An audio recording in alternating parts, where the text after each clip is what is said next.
नमस्कार दोस्तों, मैं हूं राजीव और आप देख रहे हैं अमानत नॉलेज। दोस्तों, आज हम जानकारी प्राप्त करेंगे कि जमीन खरीदने से पहले क्या क्या डॉक्यूमेंट्स देखना पड़ेगा, किन किन बातों का ध्यान रखना पड़ेगा।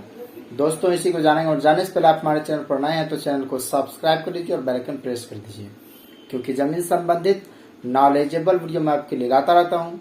चलिए आगे जानकारी प्राप्त करते हैं।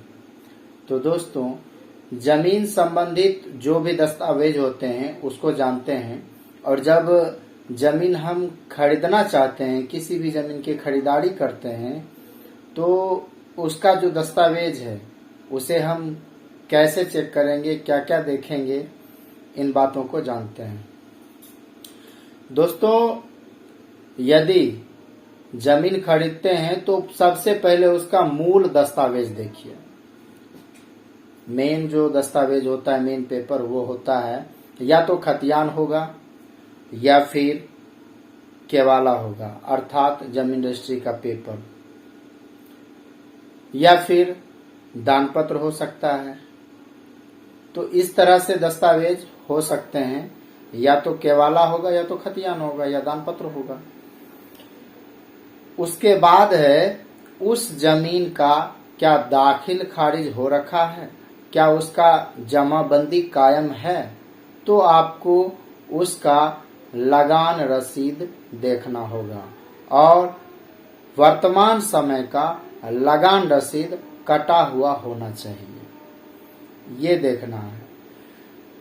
तीसरे नंबर पर जो है वह है कि जिस जमीन को आप खरीद रहे हैं उस जमीन को देखें, उस पर उसका दखल कब्जा है या नहीं, ये देखना है। ये तीनों फैक्टर को आपको देखना है दस्तावेज में, मुख्य दस्तावेज, साथ ही उसका लगान रसीद, जमाबंदी कायम होना चाहिए, और तीसरे नंबर पर है कि उस जमीन पर उसका दखल कब्जा होना चाहिए।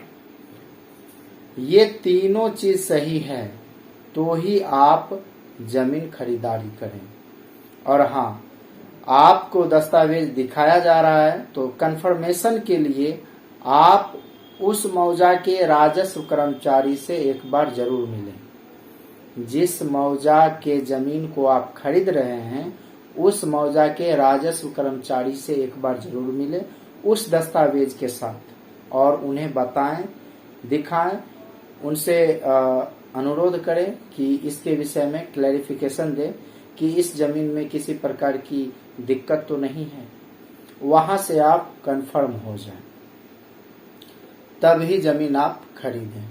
दोस्तों, उम्मीद करता हूं समझ गए होंगे। अगर समझ में आ गया तो वीडियो को लाइक और शेयर करना ना भूलें। मिलते हैं नेक्स्ट वीडियो के साथ, तब तक के लिए अलविदा।